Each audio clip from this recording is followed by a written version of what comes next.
Un enfant caché sous la table, des parts distribuées au hasard, un silence impatient pendant la première bouchée, et puis d'un coup, la fève.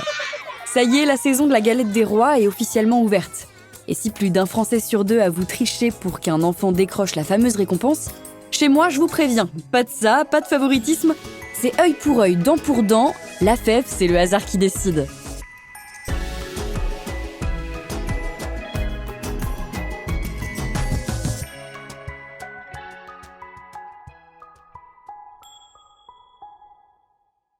La galette des rois est une tradition profondément ancrée dans le quotidien des Français. Selon un sondage Agromédia, 97% d'entre nous achètent au moins une galette chaque année. Ce qui représente, accrochez-vous, près de 60 millions de galettes vendues. Alors officiellement, l'épiphanie, c'est le 6 janvier, même si certains craquent plus tôt. C'est une fête importante pour les chrétiens catholiques, mais qui aujourd'hui dépasse largement le cadre religieux.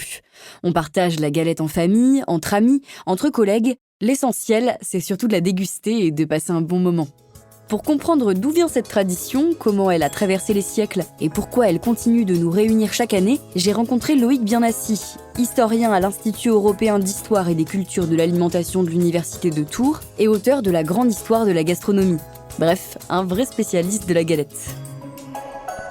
La galette des rois vient des rois mages et ces mages venus d'Orient se sont transformés, je crois notamment à partir du 5e siècle, enfin progressivement, en rois mages, voilà les rois mages qu'on connaît. Ce qui, pour célébrer leur venue, ces rois mages qui venaient voir l'enfant Jésus, une fête a vu le jour pour finalement célébrer ce qu'on appelle l'épiphanie. En fait, en Occident médiéval, on a trace de gâteaux des rois avec une fève, sans doute depuis le XIIIe siècle. C'est sans doute plus ancien, mais on a trace à partir de ce moment-là. Alors la fève, la légumineuse, qu'on glissait dans le gâteau des rois. Alors le gâteau des rois, à ce moment-là, en gros, c'est un pain de qualité. Et donc on cachait cette fève, et lorsque quelqu'un tirait la fève, eh bien, il devait boire. Le roi boit, il buvait, et là, tout le monde criait « le roi a bu ». Et justement, comment est-ce qu'on est passé donc de la fête des rois, avec toute l'origine et les croyances qui vont avec, à une galette ? Selon les textes, selon les sources, 19e siècle à Paris, il y a une diversité de gâteaux, mais petit à petit, la galette en pâte feuilletée, et je dis bien en pâte feuilletée, pas de frangipane, va commencer progressivement au 19e siècle à devenir, je pense, la plus courante. Et finalement, la galette à la frangipane, celle qui semble évidente aujourd'hui, est devenue la norme plutôt dans les dernières décennies du XXe siècle. Donc quelque chose d'assez récent.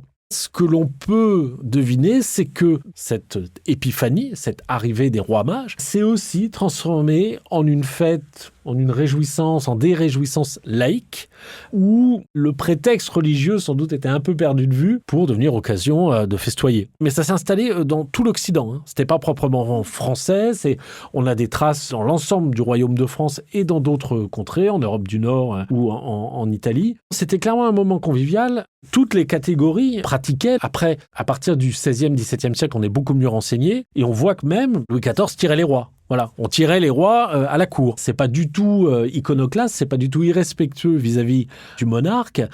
Tirer les rois est finalement quelque chose qui traversait la société. C'est assez intéressant de comprendre pourquoi est-ce que cette tradition, elle suscite un attachement émotionnel en fait. Un peu. Elle est finalement assez informelle. C'est-à-dire qu'il y a des fêtes plus complexes à organiser, où il faut se réunir, c'est lourd. Là, au fond, c'est juste une galette qu'on met un peu au milieu de la table. Hop, quelqu'un va l'acheter. Entre collègues, on fait ça. Il y a une simplicité de cette fête, où c'est de la convivialité simple, directe. On n'est même plus à cheval sur la date maintenant. On peut faire ça un peu n'importe quand dans le mois de janvier. Donc finalement, elle a su gagner en souplesse, ce qui lui a sans doute permis de perdurer. Si comme moi, vous avez toujours mangé de la galette à la frangipane, sachez que ce n'est pas le cas partout. La frangipane reste la version la plus populaire, selon l'entreprise alimentaire Transgourmet. Ça représente environ 80% des galettes vendues, particulièrement dans le Nord et en Île-de-France. Pourtant, cette recette n'est pas née en France. Son nom viendrait de la famille italienne des Frangipani, à l'origine d'une crème aux amandes au XVIe siècle. D'après une anecdote assez répandue, cette préparation aurait même été offerte à Catherine de Médicis comme cadeau de mariage, lors de son union avec Henri II en 1533. Une fois arrivée à la cour, la recette aurait ensuite été adoptée par les pâtissiers français, jusqu'à devenir la garniture emblématique que l'on connaît.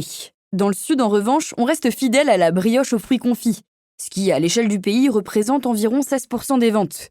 Le nom varie aussi, on parle de galette pour certains et de gâteau des rois pour d'autres. En tout cas, peu importe son nom, les plus gourmands ont du mal à attendre, et les artisans l'ont bien compris. Aujourd'hui, on peut acheter de la galette dès début décembre et en manger jusqu'à fin janvier. Jusqu'à 15% de leur chiffre d'affaires annuel est réalisé en seulement 7 à 8 semaines, selon la Fédération des entreprises de boulangerie-pâtisserie. Il y a donc un enjeu énorme, mais qui se heurte à la hausse du coût des matières premières. Que ce soit le beurre, les amandes ou encore les fruits confits, tout augmente. Chez les artisans, une galette peut coûter 18, 25, voire 30 euros. Pour autant, les consommateurs sont de plus en plus exigeants sur la qualité des ingrédients, l'origine des fèves ou la recherche d'une fabrication artisanale. Alors comment continuer à proposer une galette accessible sans renier sur la qualité ? Pour le savoir, j'ai posé la question à Camille Franc, acheteuse chez Monoprix. L'épiphanie est un moment clé de l'année, comme pour tous les acteurs de la boulangerie. Il faut savoir que le chiffre d'affaires de la pâtisserie est multiplié par 3 à ce moment-là. Et alors Monoprix propose plusieurs gammes de galettes. Est-ce qu'on peut donner une fourchette de prix pour que les consommateurs puissent un petit peu s'y retrouver ? Alors oui, on a des formats d'abord individuels à 2,20 € pièce. Et ensuite, pour les formats à partager, on a une galette 4 personnes à 9,20 € et jusqu'à 16,90 € pour les formats 8 personnes ou édition limitée. Justement, avec l'augmentation du prix des matières premières, comment est-ce que vous faites pour maintenir des prix qui restent accessibles tout en répondant aux nouvelles attentes des consommateurs au niveau de la qualité ? Alors nous, l'épiphanie se prépare très en amont avec des fournisseurs partenaires qu'on challenge chaque année. Nous, notre cahier des charges, il ne change pas. C'est un cahier des charges Monoprix gourmet avec des œufs plein air origine France, du blé français et un feuilletage pur beurre. On a déjà parlé dans un précédent épisode des collaborations que vous meniez avec des chefs. Cette année, c'est Noémie Ognac qui est mise à l'honneur et qui a signé vos galettes phares.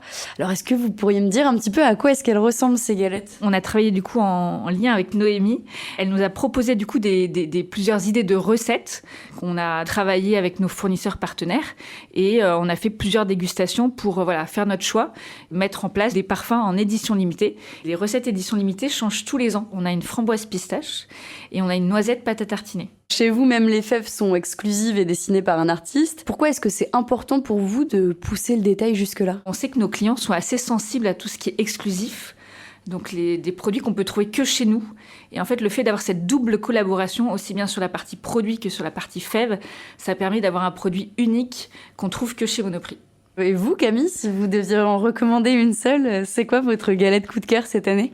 Alors moi, j'aime particulièrement la noisette pâte à tartiner parce qu'on retrouve vraiment l'onctuosité et le goût de la noisette dans cette galette. Alors après, moi je trouve qu'une frangipane, c'est aussi un classique qui marche toujours et on en revient toujours à la galette frangipane. Tradition familiale, moment de partage ou simple prétexte pour dévorer une part, la galette des rois n'a cessé d'évoluer pour s'adapter à toutes les envies. Qu'elle soit classique ou revisitée, elle offre aujourd'hui une incroyable diversité de saveurs et continue de rassembler autour d'un moment de gourmandise. Alors à vous maintenant, qui sera le roi ou la reine cette année ?